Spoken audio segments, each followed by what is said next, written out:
estarmos aqui novamente esta manhã para louvar ao Senhor. Deus é fiel, Ele tem sido connosco neste tempo, embora não estamos juntos fisicamente, o Espírito é o mesmo, amém? Então nós vamos louvá-lo esta manhã porque estamos gratos por aquilo que Ele é para nós, pela proteção que Ele nos tem dado e pelo seu amor e pela esperança que nós temos nele. Um bom dia para vocês, vamos louvá-lo.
Poder para curar, poder para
Bom dia a todos.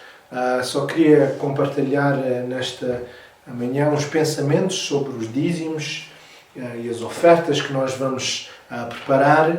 E vamos primeiro orar ao Senhor e pedir que Deus possa falar aos nossos corações daquilo que a gente deve dar, porque isso é muito importante, nós pedirmos ao Senhor. Pai, eu te peço, Senhor, que Tu possas usar a Tua palavra para falar aos nossos corações. Prepara os nossos corações e que nós possamos realmente, Senhor, dar de acordo com o Teu Espírito, Senhor, e de acordo com aquilo que Tu estás a dizer a nós. E não porque nós estamos com medo ou com receio, mas porque a gente confiamos em Ti e Te amamos. Pai, eu Te agradeço em nome de Jesus. Amém. Nesta manhã eu só quero ler em Lucas 6, Lucas 6, versículo 38. Lucas 6, 38 diz: Dai e ser-vos-á dado, boa medida, recalcada, sacudida e transbordando vos darão. Porque com a mesma medida com que medirdes, também vos medirão de novo. Então, eu só quero focar neste ponto de medida. A medida é uma coisa muito importante. Às vezes a gente, quando chega às coisas da igreja, a gente pensamos de uma maneira diferente. Quando é para comprar um par de sapatos ou um carro, a gente facilmente, como se diz, a gente pode dar. Mas a Bíblia aqui está a dizer que é importante nós pensarmos naquilo que vamos dar. Porque começa e diz: dai, e ser-vos-á dado, boa medida, recalcada, sacudida. E depois diz: porque com a mesma medida que medides, também vos medirão de novo. Então, quando a gente mede e pensamos naquilo que estamos a dar, se a gente diz, bem, eu só vou dar 5 cêntimos, isso é a medida, o limite que a gente pôs. Quando a gente dá a medida certa, aquilo que Deus põe no nosso coração, aí Deus pode operar e fazer algo no nosso coração e fazer algo através daquilo que a gente dá. Por exemplo, se a gente temos aqui as senhoras que gostam de fazer os bolos e quando a gente faz um bolo, cada bolo tem uma certa medida para certas coisas, ingredientes. Por exemplo, se a gente põe açúcar, temos que pôr 2 ou 3 colheres de açúcar, farinha, 12 colheres, ou seja o que for. Então, quando a gente está a fazer o bolo, a gente não pode só pôr aquilo que a gente quer e dizer, hoje apetece-me pôr só 2, amanhã a gente só põe uma. Não. Para a gente ter o efeito certo e termos um bom bolo português, a gente tem que usar as medidas certas para podermos gozar e usufruir desse bolo. E é a mesma coisa com as nossas finanças. Quando nós damos, Deus tem um propósito e tem um alvo que nós devíamos dar. Cada um de nós, quando nós preparamos o nosso coração para dar, temos que dizer, Senhor, qual é a medida que Tu queres que eu dou nesta manhã? Não é só uma coisa que a gente chega lá para o bolo e diz, hoje eu só vou pôr, só tenho isto, não. A gente tem que pôr aquela medida certa. E é a mesma coisa com as coisas de Deus. Há uma medida. A palavra do Senhor diz, e à medida que a gente semeia, a gente vai colher. Por exemplo, se a gente for ler em Coríntios, 2 de Coríntios 9, versículo 6, diz assim, e digo isto, que o que semeia pouco, pouco também ceifará. E o que semeia com abundância, em abundância também ceifará. Então, o que semeia pouco, se eu tirar esta medida e dizer, não, eu vou dar antes só isto, só por isto. Então minha ceifa vai ser isto, ou às vezes até menos. Mas quando eu estou a dar mais, a palavra do Senhor diz, eu vou receber mais. As senhoras sabem que quando eu quero mais para o bolo dar mais, se eu tenho mais pessoas, ou eu tenho que pôr mais, em vez de só uma colher, tenho que pôr 2 para poder ter mais. E é a mesma coisa com as coisas de Deus. É uma lei que a gente tem de semear. Uma pessoa que semeia é uma lei. Se eu quero um milho, eu não vou cortar o milho ao meio e dizer, não, vou ter. Não, eu tenho que pôr o milho, ou se eu quero mais, tenho que pôr mais milho para ter mais. Então, é a mesma coisa daquilo quando a gente dá. Então, nesta manhã, também diz assim, cada um contribua segundo propôs no seu coração. O versículo 7 de 2 de Coríntios 9 diz, cada um contribua segundo propôs no seu coração, não com tristeza ou por necessidade, porque Deus ama o que dá com alegria. Deus ama o que dá com alegria. Nesta manhã, irmãos, Vamos dar e pensar naquilo e talvez antes de dar, peça a Deus e diga: Senhor, qual é a medida? O que é que Tu queres? Porque talvez possa haver uma necessidade, talvez a igreja pode ter necessidade, ou pode haver um missionário, ou alguém que tenha uma necessidade, e Deus pode mostrar exatamente o que é que devemos dar, e a promessa de fé, ou a oferta, ou o dízimo. Então, nesta manhã, vamos pensar bem nisso e dizer: Senhor, de acordo com a Tua palavra, Tu falas sobre a medida certa. E quando eu dou essa medida, aí Tu podes trabalhar a meu propósito. E nesta manhã eu peço que os irmãos possam pensar nessas passagens e dizer: Senhor, eu quero dar o meu melhor para Ti. Eu não quero pôr o resto no meu bolso quando eu sei que pertence a Ti. Porque aí o Senhor não pode abençoar aquilo que nós escondemos. É como aqueles homens que tinham os talentos, e um tinha 5, e um 2, e o outro 1, e foi esconder, e o que tinha 1 escondeu. E o chefe dele, vamos lá dizer, o patrão dele zangou-se porque diz: mas porquê é que tu não puseste pelo menos no banco, para poderes ter interesse e ganhar lucros com isso? E às vezes a gente está com receio nestas situações e queremos esconder, não sabemos o dia da manhã. Mas uma coisa eu sei, como eu li da outra vez, a palavra do Senhor diz que quando a gente dá, Deus está a depositar na nossa conta bancária no céu. E aí a gente pode usufruir disso. Então, enquanto nós vamos ter aqui os dados, eu peço aos irmãos para continuar a dar. Se não conseguem dar, podem falar connosco, que a gente pode encontrar na igreja no sábado. Para aqueles que querem dar, por favor, contactem com o pastor Mário ou comigo. Deus abençoe, os irmãos têm sido uma bênção, têm dado e têm continuado a dar até neste tempo difícil. Então vamos só pedir a bênção de Deus. Pai, eu te peço a bênção sobre os teus servos, Senhor, e as tuas servas. Tem realmente sido uma bênção, Senhor, e por isso nós podemos declarar que o Senhor vai suprir todas as vossas necessidades e que eles não possam, Senhor, esconder ou guardar porque estão com receio, mas que possam ouvir de Ti aquilo que Tu queres que eles dão nesta manhã. Obrigado, Senhor, que Tu nos dás tudo. Tu nos dás saúde, Tu nos dás família, Tu nos dás comer e, Senhor, Tu estás a providenciar para cada um de nós. Nós Te agradecemos para a Tua igreja, o Teu povo. Em nome de Jesus. Amém.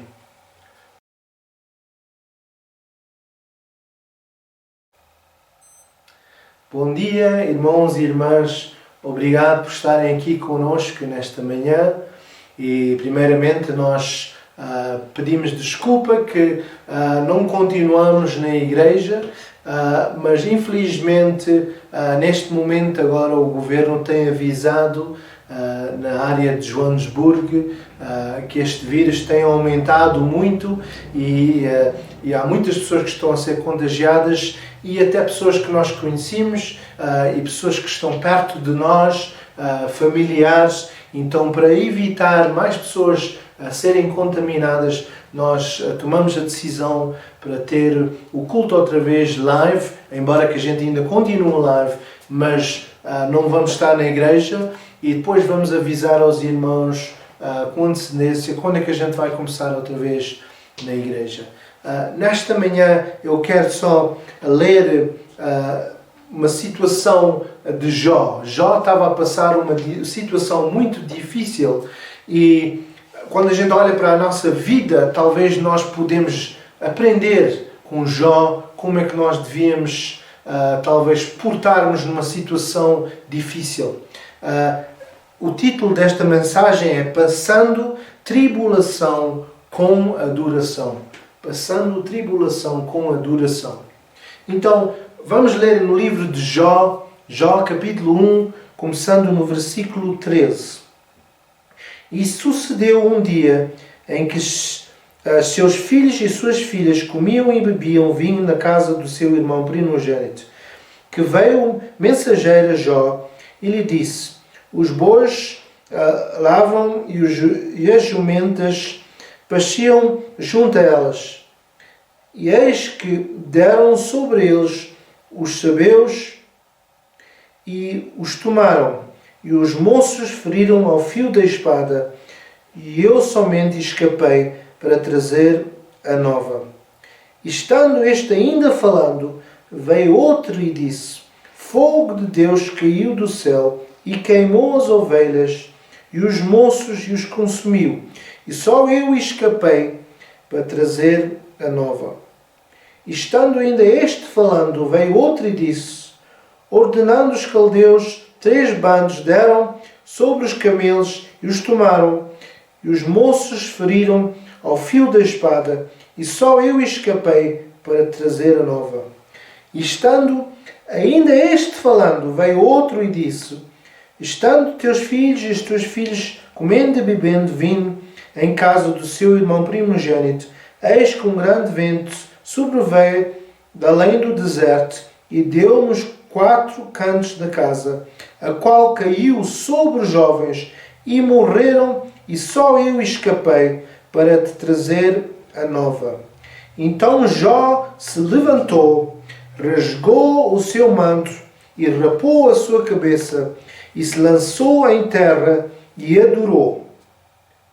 E disse: Nu saí do ventre da minha mãe e nu tornarei para lá. O Senhor o deu, o Senhor o tomou, bendito seja o nome do Senhor. E em tudo isto, Jó nunca pecou, nem atribuiu a Deus falta alguma.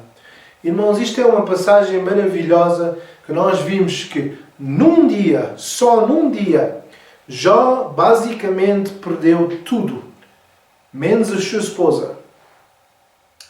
E ele, talvez, se a gente pensasse, se alguém viesse e dissesse: olha, tu perdestes o teu gado, tu perdestes a tua casa, tu perdestes os teus filhos todos, porque a gente sabe que eram 7 rapazes e 3 raparigas que ele tinha, e ele perdeu tudo, a riqueza, tudo que ele tinha.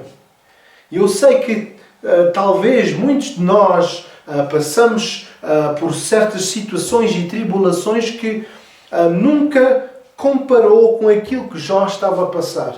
Imagine, no mesmo dia, uma coisa atrás da outra, alguém vir e dar má notícias: olha, eu quero dizer que já perdestes o teu negócio. Olha, outra coisa, quero dizer a ti, não é só o negócio, também perdeste a tua casa. Olha, e outra coisa, não é só, também perdeste os teus filhos, a tua família toda. Irmãos, isso é uma coisa que realmente foi uma coisa chocante. E eu admiro a situação de Jó e como ele reagiu. A palavra de Deus diz que ele rasgou as vestes, porque naquele tempo, quando as pessoas estavam tristes, elas rasgavam as vestes, e ele deitou-se em cima de cinza, e a atitude dele foi de adoração. Quantos de nós estamos a deixar Satanás roubar aquele gozo e aquela atitude de adoração?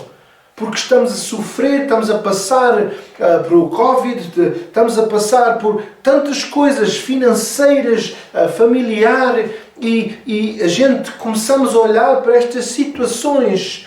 E Jó, neste momento, em vez de preocupar-se, ele pôs-se perante o Senhor e ele louvou ao Senhor e adorou ao Senhor.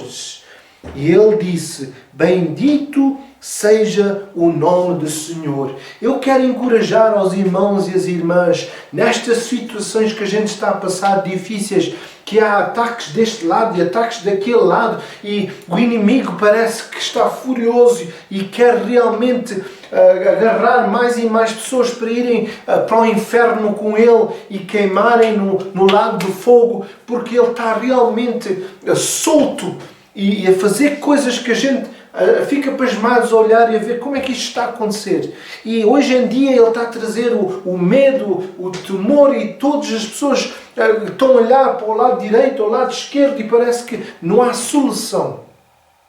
Mas a solução de Jó foi adorar ao Senhor. E a palavra do Senhor diz: em tudo isto Jó nunca ou não pecou, nem atribuiu a Deus falta alguma. ele não pecou e ele não pôs culpa a Deus. Muitas vezes, quando nós passamos certas coisas, nós começamos a dizer: Deus, onde é que está Deus? Por que Deus deixou isto acontecer? Em vez de nós glorificarmos o nome de Deus, parece que nós realmente estamos a pôr Deus em baixo, quase que como crucificar a Ele. Parece que o preço que Ele pagou na cruz não foi suficiente.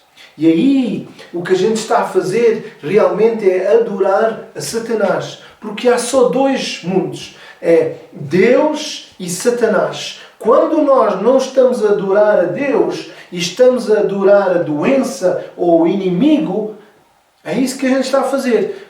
Quem é que nós estamos a adorar agora na situação que estamos a passar? Estamos a glorificar a Deus, a adorar a Ele, porque quando a gente não adora a Deus, começamos a ir em baixo e começamos a culpar a Deus e dizer: eu não percebo como é que Deus pode fazer isto. Mas aqui diz que Jó não fez isso. Ele louvou a Deus, adorou a Deus.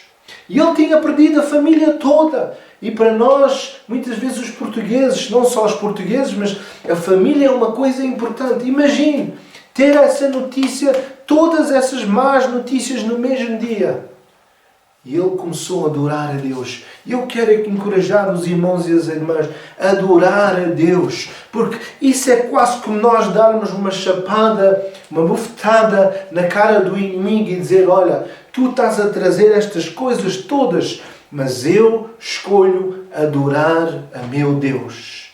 Eu não vou me curvar perante ti. É quase como Shadraque, Mesaque e Abednego, quando fizeram aquela fornalha e o rei disse: vocês ou vão se curvar perante a estátua, a minha estátua, ou eu vou pôr nesta fornalha. E eles disseram: o Deus que nós servimos, Ele pode nos livrar, mas até se Ele não nos livrar, nós nunca vamos adorar essa estátua. E é isso que nós devemos fazer como crentes. Nós não devemos adorar e curvar-nos perante estes problemas, estas situações. A única pessoa que nós devemos adorar é o Deus vivo. Não nos vamos consumir e ficar tão preocupados com estas coisas, com estes problemas, que nós tiramos o nosso foco de Deus. Eu quero encorajar os irmãos e as irmãs a focar em Deus, como Jó fez nesta situação. E depois a gente sabe que não terminou aí. No capítulo 2, a palavra do Senhor fala que ainda foi atacado mais. Porquê? Porque o inimigo veio e disse a Deus: eu sei que tu estavas com a tua mão sobre ele, sobre as suas riquezas e essas coisas todas, mas se tu deixares que eu afetar o seu corpo físico, aí o Jó vai virar contra ti. Porque isto realmente é uma batalha entre o inimigo e Deus sobre as nossas vidas. Aqui a gente vê Satanás a ser desafiado por Deus e Deus a dizer: tu por acaso já tomaste atenção do meu servo Jó? Como é que ele vive uma vida reta, uma vida que ele me ama, ele é sincero, ele me teme. A gente vê isso em Jó, capítulo 2, versículo 3. O Senhor a falar e a gabar-se de Jó, a dizer: estás a ver o meu servo? E talvez na sua vida o irmão neste momento está a passar, ou a irmã a passar um desafio, porque Deus está a dizer: estás a ver o meu servo, a minha serva é uma pessoa sincera, uma pessoa fiel, uma pessoa que me ama. Então eu quero encorajar para nós não desfalecermos e não cairmos nestas situações, mas adorarmos a Deus. Vamos adorar a Deus nestas situações e olhar para a sua face e dizer: Senhor, nós confiamos em Ti, porque realmente isto é a coisa importante. É não só crer, mas confiar. Não te estribes no teu próprio entendimento, mas confia em Deus. Confiar é totalmente diferente de crer. Confiar é quando a gente pode dar a nossa vida toda ao Senhor e saber que Ele vai cumprir aquilo que Ele disse, que Ele fez e que vai fazer. Ele é o mesmo ontem, hoje e eternamente. E nós temos que confiar na Sua palavra e dizer, Senhor, a Tua palavra, ela é a verdade. E nós confiamos em Ti. Venha o que vem. Nós confiamos em Ti, Senhor. Porque, Senhor, Tu és maravilhoso, Senhor. Então, a gente vê que a segunda declaração que Jó fez no sentido de declarar que ele amava a Deus e confiava em Deus e adorava a Deus foi em Jó 2, versículo 9 e 10. Nós vimos que ele fica doente e diz assim, então, versículo 8 diz, e Jó, tomando um pedaço de telha para raspar com ela as feridas, assentou-se no meio da cinza. Versículo 9 do capítulo 2 diz, então sua mulher lhe disse, ainda retens a tua sinceridade, amaldiçoa a Deus e morre. Mas versículo 10 diz assim, mas ele disse, como fala qualquer doida, assim falas tu.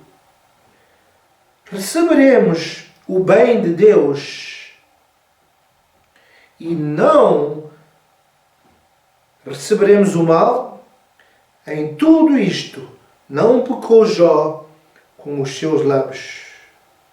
Então outra vez vimos que Jó não pecou. A sua própria esposa estava a dizer, porque é que tu não queres amaldiçoar a Deus para morrer? No outro sentido, para parar estes problemas todos. Faz isso para Deus levar a tua vida agora.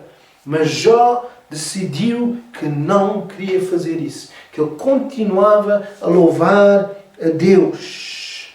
E ele declarou que ela era doida. E a palavra de Deus diz no versículo 10, em tudo isto, ele não pecou com os seus lábios. Ele nunca falou mal contra Deus.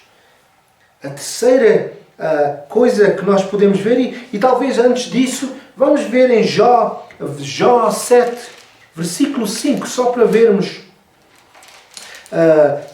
o que é que ele tinha, porque às vezes a gente pensa, bem, não era assim tão mal. 5. Capítulo 7, versículo 5 diz, a minha carne se tem vestido de bichos. A carne dele tinha bichos. E de torrões de pó, e a minha pele está gratada e se fez abominável. Então ele tinha bichos. Os irmãos já tiveram assim tão doentes que têm bichos e que ele estava ali com aquilo, a querer limpar aquilo. Então ele estava a sofrer. Ele estava a passar uma situação mal, mas ele nunca falou algo contra Deus. E nós? Será que nós estamos a adorar a Deus nessa situação e estamos a dar ouvidos a outras pessoas, a nossa esposa, porque ele disse à esposa dela que ela estava doida. Era como uma doida. Ele disse, eu nunca vou falar coisas contra Deus. Será que Deus dá e a gente recebemos essas coisas? Porque Jó realmente, ele não tinha a palavra de Deus. Ele não sabia a verdade. Porque realmente Deus deixa-nos passar por coisas, mas é o inimigo que traz as coisas más, as coisas como doença, sofrimento, o inimigo é que traz. Mas neste caso nós vimos que ele pediu a Deus se podia fazer isso. E eu quero dizer que o inimigo não pode fazer nada contra si e comigo sem Deus deixar. E quando Deus deixa, é porque Deus vai dar um caminho para nós sairmos dessa situação. Seja o que for, Deus vai providenciar um caminho para nós sairmos. E então eu quero encorajar os irmãos e as irmãs, talvez estão em casa, estão na cama, estão com receio, com medo, para adorar a Deus nesta situação. Isso é quase como a gente dar, como eu disse, uma chapada no inimigo e paralisar aquilo que ele está a dizer, porque quando ele fala mal e a gente adora a Deus, o inimigo fica confuso e diz, mas eu não percebo como é que esta pessoa está a adorar a Deus se eu estou a trazer este mal todo. Então aí a gente paralisamos as obras do inimigo, porque a gente está a adorar a Deus nesta situação? Será que nós podemos adorar a Deus naquilo que estamos a passar agora e louvar a Ele ou não? E a terceira coisa que a gente vê que Jó declara em Jó 13, a gente vamos ler Jó 13, versículo 15. E isto para mim é uma coisa que eu fiquei fora, não é, de mim, a pensar, mas como é que Jó pôde dizer isto? Ele disse assim, Jó 13, versículo 15, diz: ainda que ele me mate, nele esperarei. Ainda que Deus me mate, nele esperarei. Noutra tradução diz, nele confiarei. E os irmãos já viram como é que Jó estava a adorar a Deus nesta situação. E a dizer, Senhor, venha o que venha, até se te trouxeres a morte, eu vou confiar em ti. Irmãos, Deus está conosco no vale da sombra da morte. Ele está lá. A palavra do Senhor diz em Salmo 139, onde quer que a gente for fazer a nossa cama, se for no inferno, se for no outro lado do mundo, Deus está lá, o seu Espírito vai contender connosco. E onde quer que o irmão e a irmã está neste momento, eu quero dizer que Deus está aí consigo. Ele está a passar consigo nesse vale da sombra da morte. E Ele está a guiar assim com a sua vara. A palavra do Senhor diz que a sua vara nos consola. Não está a castigar e a bater. Está-nos a consolar. Está-nos a fazer, a guiar e a dizer, meu filho, minha filha, tem calma, tem paciência. Nós vamos ultrapassar. Eu estou ao teu lado, eu te amo. Vamos adorar a Deus nesta situação que estamos a passar. Então Jó diz, ainda que ele me mate, nele esperarei. Nele confiarei. Será que a gente podemos adorar a Deus na situação que estamos a passar e dizer, Senhor, eu confio em Ti. Oh Senhor, eu preciso de Ti mais do que no passado. Preciso de Ti, Senhor, mais do que precisei, Senhor. Oh, Senhor, ajuda-me, Senhor, que eu possa dizer, eu confio no Senhor até se Ele me matar. Irmãos, eu às vezes a ler a Bíblia, a ver Paulo e outros homens na Bíblia, que Deus disse a eles que eles iam morrer, e João e pessoas assim, e eles confiaram em Deus e não tiveram medo da morte. Porque Deus está em controle de todas as coisas. E eles, aqui, já declarou ao inimigo, até se Deus me levar, matar, eu vou confiar nele. Aí as mãos do inimigo ficaram totalmente amarradas e talvez ele fugiu. Sabem porquê? Porque através disso que Jó disse, a palavra do Senhor diz, submetei-vos a Deus, resisti ao diabo e ele fugirá de vós. Através disto que Jó disse, que eu vou confiar em Deus até na morte, não vou ter receio. Aí o inimigo teve que fugir e deixou Jó, porque Jó declarou a palavra e disse, Deus nunca me vai deixar, nunca me vai desamparar, mas até se Ele me matar, eu vou confiar. Oh, irmãos, que a gente possa adorar o nome do Senhor assim, na nossa hora mais difícil, glorificar o seu nome, porque aí nós estamos a resistir às obras do inimigo. E aí, a submeter a Deus, o inimigo tem que fugir da nossa vida. Ele tem que sair da nossa situação e Deus vai dar vitória, porque nós estamos a glorificar o seu nome e a louvar o seu nome. Oh, graças a Deus, que Deus possa realmente ajudar os irmãos, seja a sua situação de saúde, seja a sua situação financeira, de família, seja o que for, que possa dizer, como Jó diz, eu confio tanto em Deus que Ele vai resolver a minha situação, porque Ele é o Deus do impossível. Ele não disse que a gente não vai ter problemas neste mundo. Ele disse, neste mundo nós vamos passar por tribulações, mas temos que ter bom ânimo, porque Ele venceu o mundo. Oh, glorifica Deus neste momento na sua casa e diga graças a Deus, Ele é fiel. A quarta coisa que Jó disse foi que Antes disso, só para lembrar os irmãos também, lembre-se na palavra do Senhor, diz que todas as coisas concorrem para o bem daqueles que amam ao Senhor. Será que aquilo que eu estou a passar e o irmão está a passar, a irmã está a passar, é para o nosso bem? Bem, a palavra do Senhor diz que é. Jó talvez não percebia porque é que ele estava a passar, porque os primeiros 2 versículos falam sobre aquilo que ele passou e depois há mais versículos, mais 39 no meio, que ele está a falar com os amigos e a esposa e está a debater e há umas certas coisas, orações e coisas que ele põe aí. E depois chega no capítulo 40 que ele fala outras coisas. Mas a gente vê que realmente esta coisa toda, as pessoas dizem que talvez tomou mais ou menos 9 meses, 1 ano, 2 anos, que ele passou por esta calamidade toda, Jó. Realmente era um teste que ele estava a passar para ver se ele confiava em Deus realmente. Mas era entre o inimigo e Deus. E talvez você está a passar por coisas porque Deus está realmente a dizer para o inimigo: olha, o meu filho, a minha filha vai ultrapassar esta fase porque ela confia em mim. Oh, graças a Deus. Eu peço que Deus possa e que o irmão e a irmã possa dizer nesta situação que eu estou a passar, todas as coisas vão concorrer para o meu bem porque Deus me ama. Então, como eu estava a dizer, a 4ª declaração de fé que Jó disse foi em Jó 19. A gente vai ler em Jó 19, versículo 25 e 26. Jó disse uma coisa fantástica. Jó 19, 25 e 26. Ele disse: eu sei que o meu Redentor vivo. Será que a gente pode dizer: eu sei que o meu Redentor vive?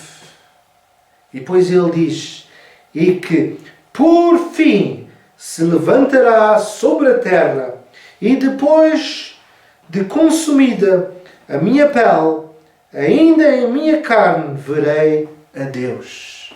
Jó tinha uma esperança que ele ia ver Jesus face a face e que ele ia um dia, aquela dor, aquela doença, tudo que ele tinha ia passar, porque quando ele vai ver Jesus, nada que a gente passamos aqui na terra vai comparar com a glória que nós vamos ver. Oh, eu quero encorajar os irmãos e as irmãs que nós sabemos que breve, muito breve, nós vamos ver Jesus. E se talvez a gente não ultrapassar esta situação, que como Jó disse, eu sei que o meu Redentor vive. Será que a gente pode adorar a Deus outra vez como Jó e dizer: o meu Redentor vive? Aleluia! E eu tenho confiança que eu vou estar perante o meu Senhor e vou glorificar o seu nome. Venha o que venha, se Ele me matar, eu confio nele e eu adoro o seu santo e bendito nome. A última coisa que eu quero só mencionar aos irmãos é que em Jó 42, versículo 10, diz assim, Jó 42, 10 diz: e o Senhor virou o cativeiro de Jó quando orava pelos seus amigos, e o Senhor acrescentou a Jó outro tanto, em dobro a tudo quanto dantes possuía. Irmãos, quando Jó passou esta prova, quando ele ultrapassou esta prova, a palavra do Senhor diz que Deus abençoou ele a dobrar. Ele até teve tudo a dobrar, os animais e tudo. A gente pode ler isso na palavra do Senhor, mas por causa do tempo a gente não vai focar em tudo. Mas ele, até os filhos e as filhas, ele teve para trás. E a palavra do Senhor diz que, no versículo 16, Jó 42, 16, diz assim: e depois disto viveu Jó 140 anos, e viu os seus filhos e os seus e aos filhos dos seus filhos e até 4 gerações. Até 4 gerações. Então morreu Jó, velho e farto de dias. Irmãos, isso é o que aconteceu com Jó. Ele, através da sua vida, ele foi fiel ao Senhor e por causa disso Deus abençoou ele a dobrar e ele viu 4 gerações. Porque Deus abençoou ele. Oh, eu creio que Deus quer abençoar a nós também e que nós possamos ser como Jó, velho e farto de vidas, ter uma abundância de dias. Que Deus nos possa abençoar e ajudar e que nós possamos ser encorajados por esta palavra e que possamos dizer: se Deus me matar, eu confio nele e eu vou adorar a Ele. E a palavra do Senhor diz que o meu Redentor vive. Oh, que Deus possa encorajar os irmãos e as irmãs, a tribulação, a prova que está a passar, que possa continuar a adorar e a louvar o seu santo e bendito nome. Que Deus vos abençoe, tenha uma semana abençoada e que nós vamos ouvir testemunhos dos irmãos que começaram a adorar a Deus e que resistiram ao inimigo e ele fugiu de vós. Deus vos abençoe. Até a semana que vem. Amém e amém.